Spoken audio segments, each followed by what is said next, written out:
सबसे प्यारी सुबह तेरी, सबसे रंगी तेरी शान, तुझ पे दिल कुर्बान। एक बड़ी भूल की गई थी, एक ऐतिहासिक भूल। जिक्र जम्मू कश्मीर का है, जिक्र उस माहौल का है जो इस भूल से जन्मा था। जम्मू कश्मीर को इस भूल से तोहफे में मिला आतंकवाद, दहशतगर्दी और अलगाववाद का जख्म। कश्मीर कायनात की वो खुशनुमा रदीफ, ना शायरों के हाथों जो पढ़ती न जा सकी। सरकारी गैजेट में प्रकाशित किया जाएगा, उस दिन से अनुच्छेद 370 के सभी खंड लागू नहीं होंगे सिवाय 370 35 का रावण हमने मारा है। बेमानी कानून हमारी हिम्मत देख के हारा है। बेमानी कानून हमारी हिम्मत देख के हारा है। हम हैं अब कश्मीर के और अब ये कश्मीर हमारा है। हम हैं अब कश्मीर के और अब ये कश्मीर हमारा है।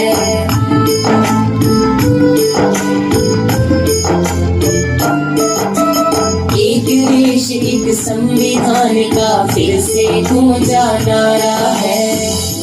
क्या आपको पता है कश्मीर का झंडा पहले अलग था।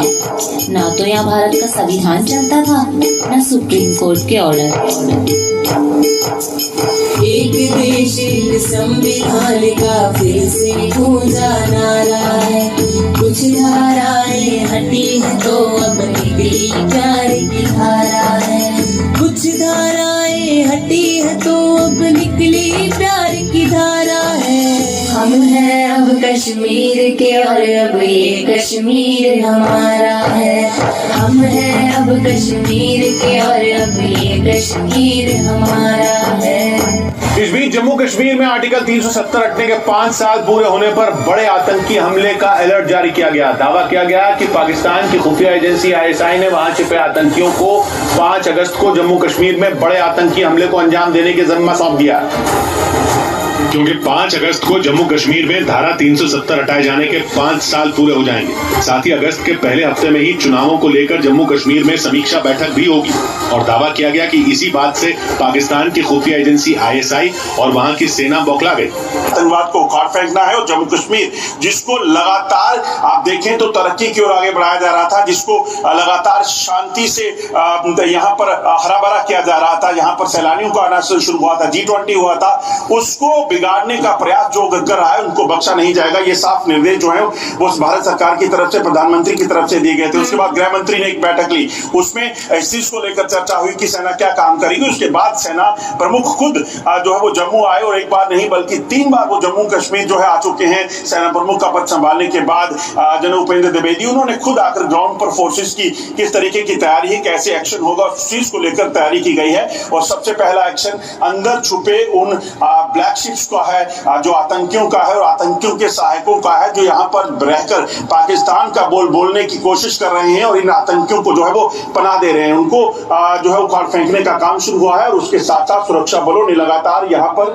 जम्मू कश्मीर के जंगलों में बैठे आतंकियों का सफाया करना है। उस चीज को लेकर जो है वो लगातार बड़ी कार्रवाइयां जो है वो आने वाले दिनों में देखने को मिलेगी।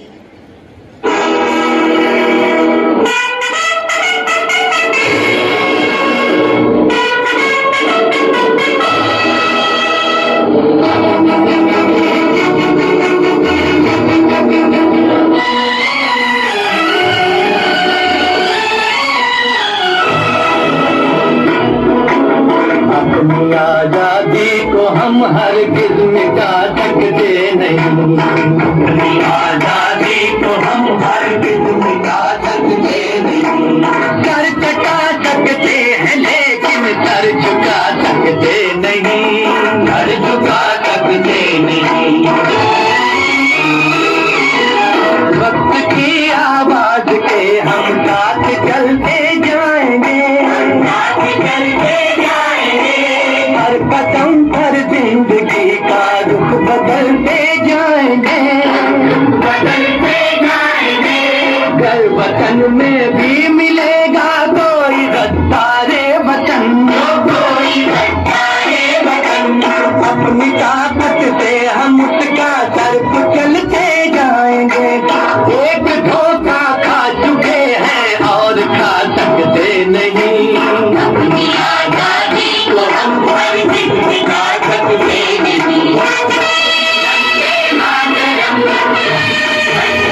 पाकिस्तान जम्मू और कश्मीर में आतंकवाद को किस हद तक बढ़ावा देने की साजिश कर रहा है। 27 जुलाई, आपको याद है 27 जुलाई को एक बड़ा ऑपरेशन हुआ था कुपवाड़ा में। कुपवाड़ा के मच्छल सेक्टर की नियंत्रण रेखा पर, एलओसी पर भारतीय सेना ने देखा कि कुछ आतंकवादी, हालांकि कपड़े उनके कैमोफ्लेज फिटिंग्स ही थे, वो नियंत्रण रेखा के पास आ रहे हैं। भारतीय सेना ने जबरदस्त जवाबी कार्रवाई की।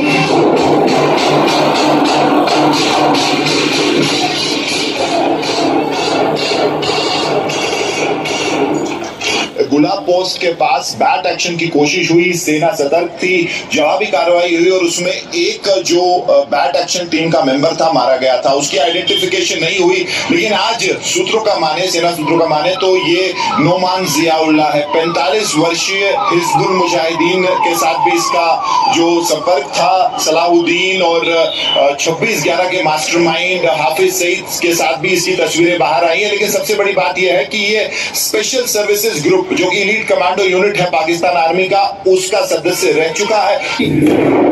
कठुआ के माछेड़ी इलाके में सेना की गाड़ियां तलाशी के लिए इस इलाके में निकली थी।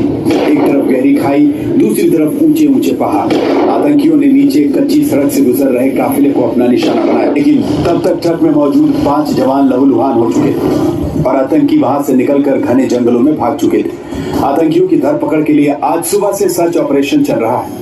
जम्मू के डोडा जिले में ये एनकाउंटर आतंकवादियों के साथ कैसे हुआ और हमारे इन बहादुर जवानों की जान कैसे गई।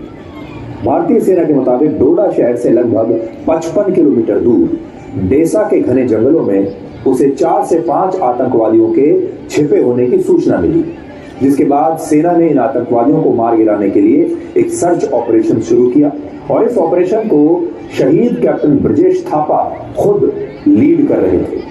रात को करीब 9 बजे सेना के जवानों ने उस इलाके को पूरी तरह से घेर लिया जहां इन आतंकवादियों के छिपे होने की सूचना मिली और हमारे जवान आतंकवादियों के बेहद करीब पहुंच चुके थे।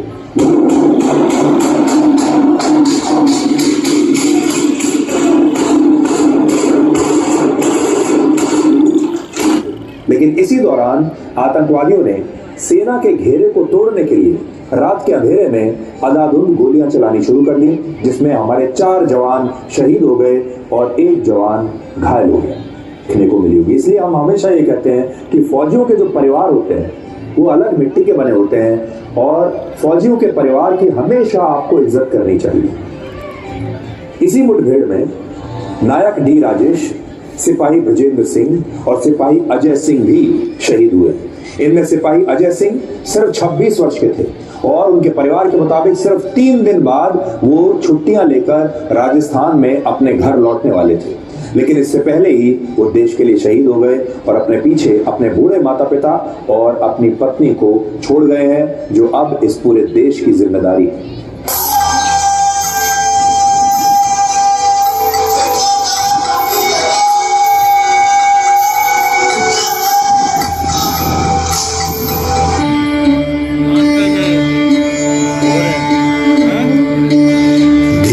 से है प्यार तो हर पल ये कहना चाहिए,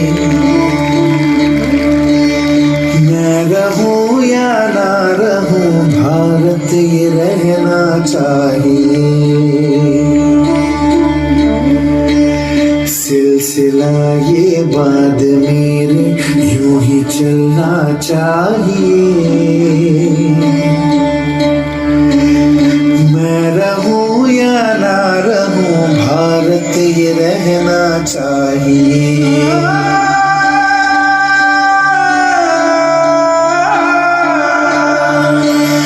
मेरी नस नस तार कर दो और बना दो एक सितार, राग भारत मुझ पे छेड़ो झंझनाओ बार बार। देश से ये प्रेम आंखों से झलकना चाहिए, मैं रहूं या ना रहूं भारत ये रहना चाहिए। शत्रु से कह दो जरा सीमा में रहना सीख ले। ये मेरा भारत अमर है, सत्य कहना सीख ले। भक्ति की इस शक्ति को बढ़कर दिखाना चाहिए। मैं रहूं या ना रहूं, भारत ये रहना चाहिए।